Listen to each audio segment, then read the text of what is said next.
অসমত বৰ্তমান হিমন্ত বিশ্ব শৰ্মা ডাঙৰীয়াৰ উচ্ছেদৰ উৎসৱ চলি আছে। গতিকে এই উৎসৱত হিমন্ত বিশ্ব শৰ্মাই দুখীয়া দুখীয়া মানুহক ঘৰ বাৰী ভাঙি তছনছ কৰি মানুহক গছৰ তলত ৰাখি তেওঁ আনন্দ উপভোগ কৰি আছে। যেনেকে মানুহে আমাৰ বিহু আহিলে, ঈদ আহিলে, বিভিন্ন উৎসৱ আহিলে আমি যেনেকৈ আনন্দ উপভোগ কৰোঁ, ঠিক তেনেকে হিমন্ত বিশ্ব শৰ্মা ডাঙৰীয়ায়ো এই মানুহক উচ্ছেদ কৰি তেওঁ আনন্দ উপভোগ কৰি আছে।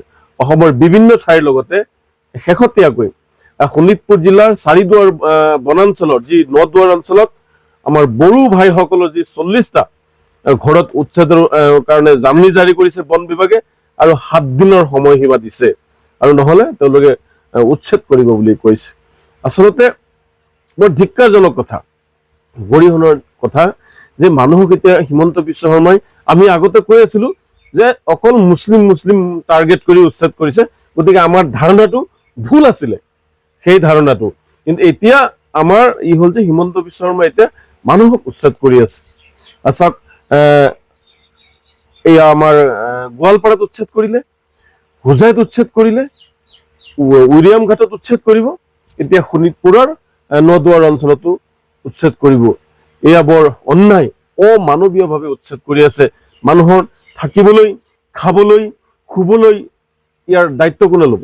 চৰকাৰ, এখন নিৰ্বাচিত চৰকাৰে তেওঁলোকৰ সম্পূৰ্ণ দায়িত্ব ল'ব লাগে। কিন্তু নিৰ্বাচিত চৰকাৰখনে ফেইলাৰ হৈছে মানুহৰ জীৱনৰ নিৰাপত্তা সুনিশ্চিত কৰাৰ বাবে এই চৰকাৰখনে সম্পূৰ্ণ ব্যৰ্থ হৈছে, আৰু যাৰ কাৰণে তেওঁলোকে এনেকুৱা কৰি আছে। এই চৰকাৰখনে যিসমূহ ইছ্যু লৈ তেওঁলোকে ক্ষমতাত আহিছিল, তেওঁলোকে কিন্তু মানুহৰ কাম কৰিব পৰা নাই, যাৰ কাৰণে এতিয়া চৌধুৰীয়ে হিন্দু মুছলমানৰ ঘৰসমূহ উচ্ছেদ কৰি তেওঁলোকে এই নিৰ্বাচনী বৈতৰণি পাৰ কৰিব বিচাৰিছে। তেওঁলোকৰ হাতত কোনো ইছ্যু নাই, ইছ্যু বিহীন এখন চৰকাৰ চলি আছে। একমাত্ৰ তেওঁলোকেহে ইয়াত ৰজা হৈছে। কিছুদিন পূৰ্বে আপোনালোকে গমেই পায় যে কেন্দ্ৰীয় মন্ত্ৰী নীতিন গাডকাৰীয়ে কৈছিল ধনী মানুহসমূহ ধনী হৈ গৈ আছে আৰু দুখীয়া মানুহ দুখীয়া হৈ গৈ আছে। গতিকে এই বৰ্তমান চৰকাৰৰ সময়ত যিসমূহ মানুহ আদানী আম্বানীৰ দ্বাৰা পৰিচালিত হৈছে, যি ৰাজ্য বা যি ৰাজ্যৰ মুখ্যমন্ত্ৰী আদানী আম্বানীৰ দ্বাৰা পৰিচালিত হৈছে, সেই ৰাজ্যৰ মানুহসমূহ ক্ৰমান্বয়ে গৰীব হ'বলৈ গৈ আছে আৰু ধনী মানুহসমূহ ধনী হ'বলৈ গৈ আছে। গতিকে চৰকাৰখনে এইবোৰ বন্ধ কৰিব লাগে, এইবোৰ উৎসৱ বন্ধ কৰিব লাগে, মানৱীয় দৃষ্টিভংগীৰে হওক এইবোৰ বন্ধ কৰিব লাগে। তাৰোপৰি এই মানুহবিলাক যে থৈ দিছে, তেওঁলোকৰ খাবলৈ নাই, তেওঁলোকৰ যিসমূহ মানুহ উচ্ছেদ কৰিছে তেওঁলোকৰ বৰ্তমান খাবলৈ নাই, অন্ন বস্ত্ৰৰ অভাৱ হৈছে, তেওঁলোকৰ চিকিৎসাৰ অভাৱ হৈছে, তেওঁলোকৰ কাপোৰৰ অভাৱ হৈছে, শিশুসকলৰ যি খাদ্য, এই খাদ্য বিভিন্ন যি ঠাইত উচ্ছেদ কৰিছে এইবোৰ নাই।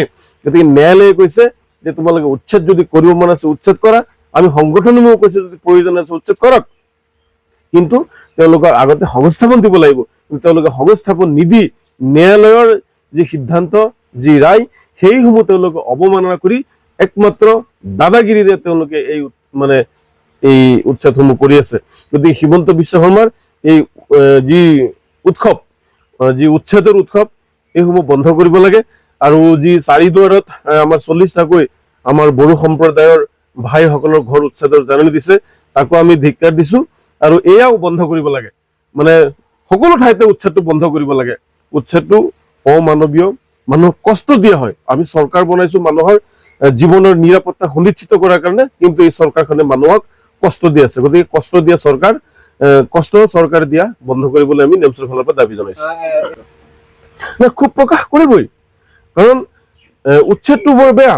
মানুহৰ ঘৰ বাৰী যেতিয়া ভাঙি দিয়া হয়, তছনছ কৰি দিয়া হয়, মানুহক নিজৰ মৰমৰ আপোন ঘৰখন, গোটেই জীৱন দুই এক পইচা উপাৰ্জন কৰি এই ঘৰখন সাজে, তেওঁলোকে এইটো ভাঙি দিয়ে।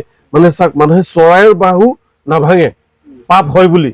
গতিকে য'ত মানুহ, জীৱশ্ৰেষ্ঠ মানুহ, সেই মানুহৰ ঘৰো হিমন্ত বিশ্ব শৰ্মা ডাঙৰীয়াই ভাঙি দিছে। গতিকে ইয়াৰ ফল এদিন পাব, এদিন ইয়াৰ ৰাজনৈতিকভাৱে ইয়াৰ ফল পাব। যি ৰাজনৈতিক উদ্দেশ্যৰ বাবে এই কামটো কৰি আছিল হিমন্ত বিশ্ব শৰ্মাই, ইয়াৰ ফল কিন্তু হিমন্ত বিশ্ব শৰ্মাই ভুগিব লাগিব।